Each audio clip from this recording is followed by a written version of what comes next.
Hey guys, this is Leah with Scott Leroy Marketing. In today's tip video, I'm going to show you around the new tasks section of KW Command. So the new task section in KW Command, it recently got a facelift, and so you might notice some differences when you come into your tasks within KW Command. So I just want to walk you guys through that. So where I am is in agent.kw.com. So again, I logged into Command at agent.kw.com. And of course, feel free to pause the video if you need to go ahead and log in with your username and password. And then we're going to come on over to the task section on the left-hand side toolbar here. So that'll be the third icon down for your task section. And you might notice some things look different here. So a couple things to note here. First of all, as far as your tasks go, they're generated in a couple different ways. So tasks can be generated manually. So you can absolutely come in here and click Create New Task on the top right to go ahead and associate the contacts. Okay, and this is moved around a little bit too. So if you need to associate the contacts, so let's say I'll go ahead and put in a reminder for my contact here. So I look them up. They would need to be in your contact database. I'll click Associate Contacts. All right, you can mark this as a call task. So if you would like this to be a call reminder, and I'll show you kind of the difference between a call reminder and a regular task. Okay, but you can go ahead and click that here. Or of course, you can go ahead and add the task name, whatever that might be, add them as a Facebook friend, send them a letter in the mail, whatever it might be, you can go ahead and add that task name and the task description here. So, if there's a call or you're sending an email, and maybe you want to remind yourself kind of what you want to talk about. So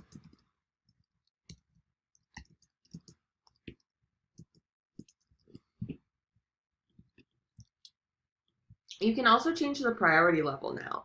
So if you want to mark that as a high level priority, medium, or low, or of course you can leave that as none. I'll go ahead and mark that as high to make sure I see that. And then due date here, so this is when that'll actually pop up on your task list here. You will also receive a notification in the morning from your Kelly app, as long as you have Kelly, K-E-L-L-E, downloaded from your app store on either your iPhone or your Android. That will send you push notifications to let you know of tasks coming up that day. All right, so I can go ahead and add the date of that task here. So I'm selecting the date here. I can also select the time that I would like that to be. So let's say I want that to be at 1:30 p.m. So that'll be tomorrow at 1:30. I want to remind myself to give my client a call, and I'll click Apply. It sets the due date. You can also add in a hyperlink here, so if you need to hyperlink something like a property they're interested in, or maybe a CMA that you want to talk to them about, you can hyperlink whatever it might be right here and click Create Task. All right, so that is an example of a task, setting a task that will be due, so you can create those tasks manually, and that can be found in the contact record itself. Now, a couple different things you have the option to do from the task section here. So once those tasks actually populate on your list here, first of all, any of the tasks that you see that are marked as a phone icon here, that will mark that as a call task. Okay, let's see if I have, all right, versus if it's just a regular task, right, that will be, you will not see that phone icon, and they just function slightly different. And I'll show you that here, especially when you complete the call task, it'll prompt you to add notes to the actual contact record to note, what the call was about. So we'll talk more about that here. I just wanted to show you guys that there are different tasks that you can set. Now, to walk you through everything that you're seeing here, let's start from the top. So let's talk about contact tasks versus all opportunity tasks.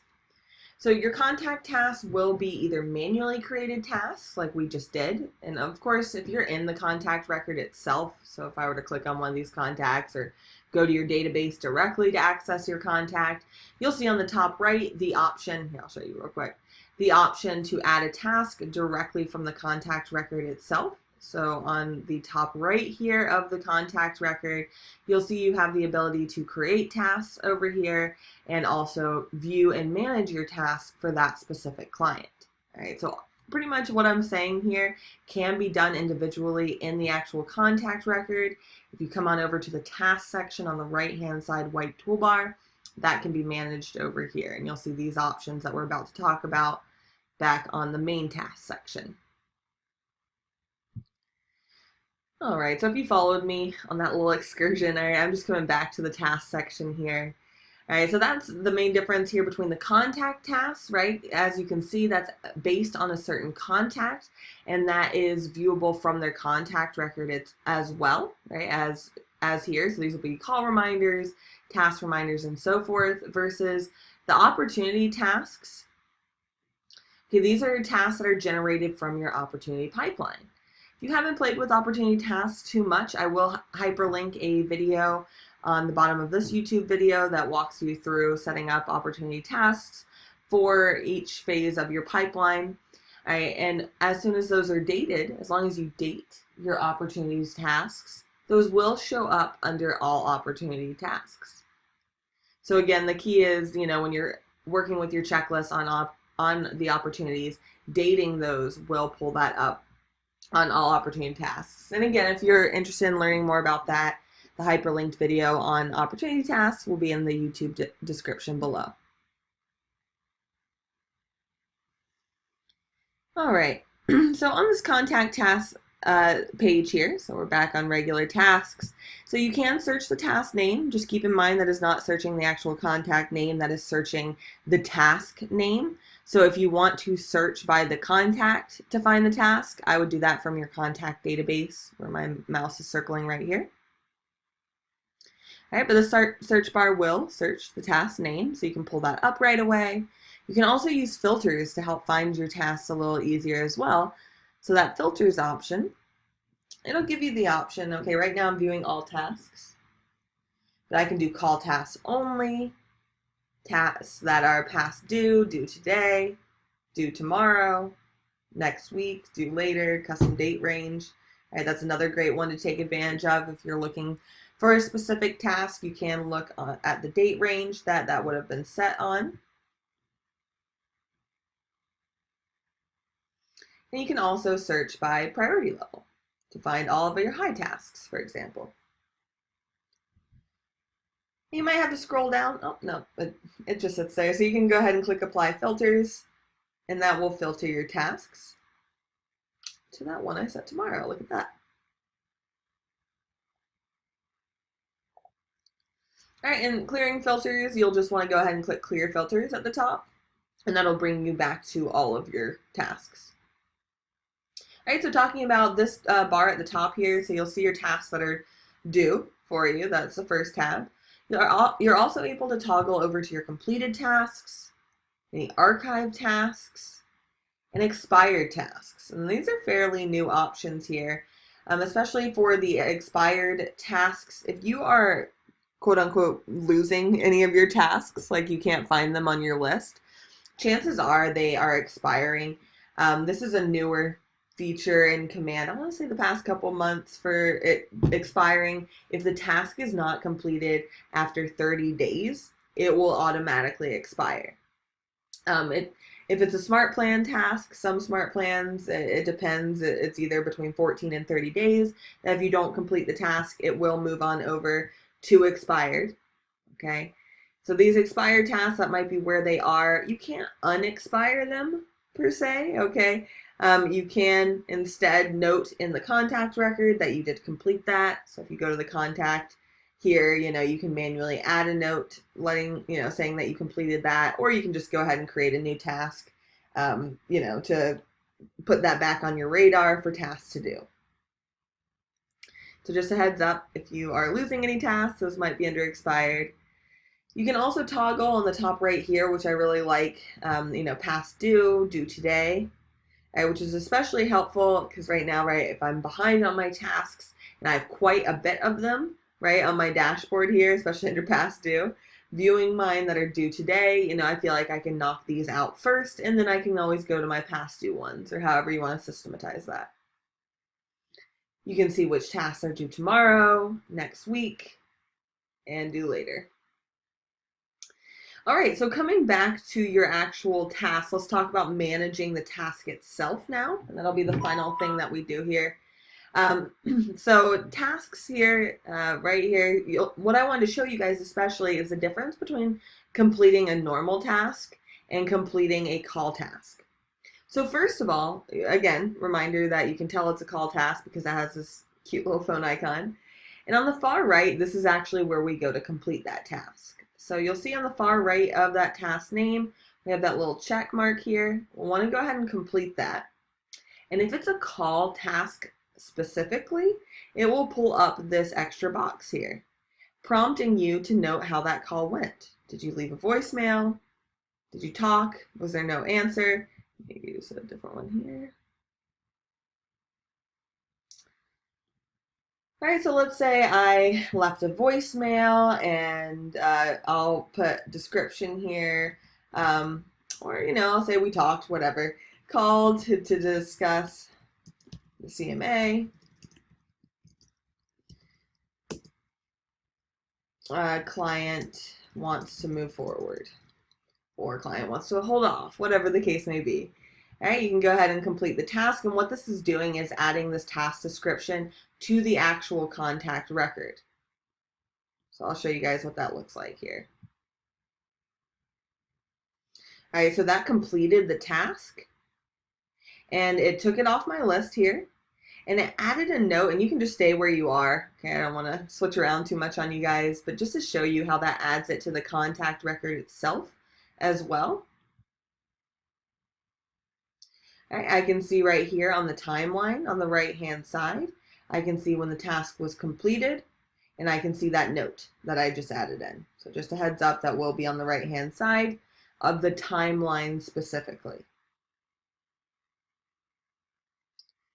All right, so I'm going back to my tasks just to show you guys a few more things before we wrap up. All right, so that was on a call task specifically. So if you complete a call task, and again, by clicking the check mark on the far right, it will give you that extra pop-up. Versus if that is just a manually created task, or if that is a non-call task generated from a smart plan, I can click the check mark on the right-hand side, and it'll simply just ask me if I want to complete the task. So you can see there's no extra description on this one, if it's just a regular task.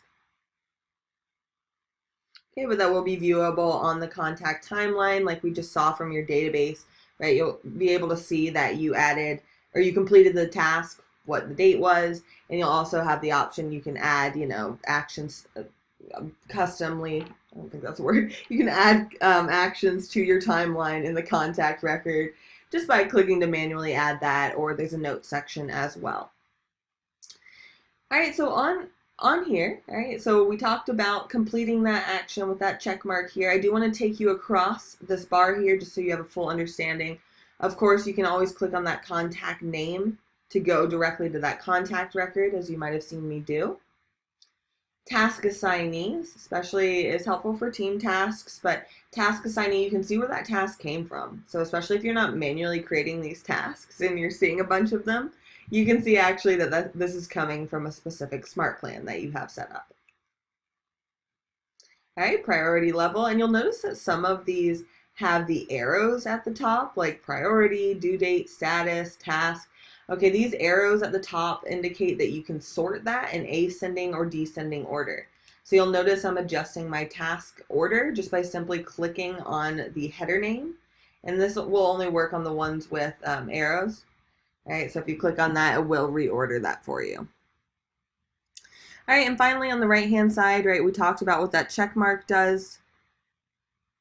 All right, but on the even further to the right, we'll see the 3 dots, and you'll have some options here. So if you need to edit that task, you absolutely can. So I'll click on edit, and you can see that all the fields that we started off when we created the task can be altered. You can save that. You can also reschedule that task. So I'll click reschedule here just to show you guys that. Okay, so if I want to reschedule that, let's say in 3 days, Or if you want to say on a specific date and time, you can go ahead and indicate that. If you say on a 3 days later, it'll show you the time that it will pop up, or you can reschedule that to set that manually. So if I click reschedule, it removes it from my tasks to do, and it's going to pop back up in 3 days for me to complete. Also on the far right here, so these 3 dots, we have the option to add a note. So that'll add a note to so you can see right here, you can find this note in the Notes tab of the Contacts Detail page. So you can add a note about this. And finally, you can archive this task. Okay, so if you don't really need this, you can go ahead and archive it to remove that from your list. Now you can pretty much do all of the items that I just showed you in bulk as well, as long as you check the checkboxes to the left of the specific task names, and you can click the very top checkbox too to select all on this page. All right, it'll show you how many you have selected. All right, and then you can also clear the selection at the bottom. This is where I wanted to show you on the bottom right here that you can complete all of those at once. So if you need to complete all those tasks, you need to archive all of those at once, or if you need to change that priority, you can bulk do that as well. All right, so just a heads up, anytime you click the checkboxes on the left-hand side, that will allow you to do items in bulk that we talked about that are found under the 3 dots, right? The 3 dots will do that specific action to the task it's in line with, versus once you check the checkboxes, you'll have these bulk action items at the bottom here, so you can bulk apply some of those things. All right, guys, if you have any questions at all in the new task section, please feel free to shoot us an email at support@scottleroymarketing.com. We'd be more than happy to help out. I hope this helped, and I hope you have a great rest of your day. Take care, guys.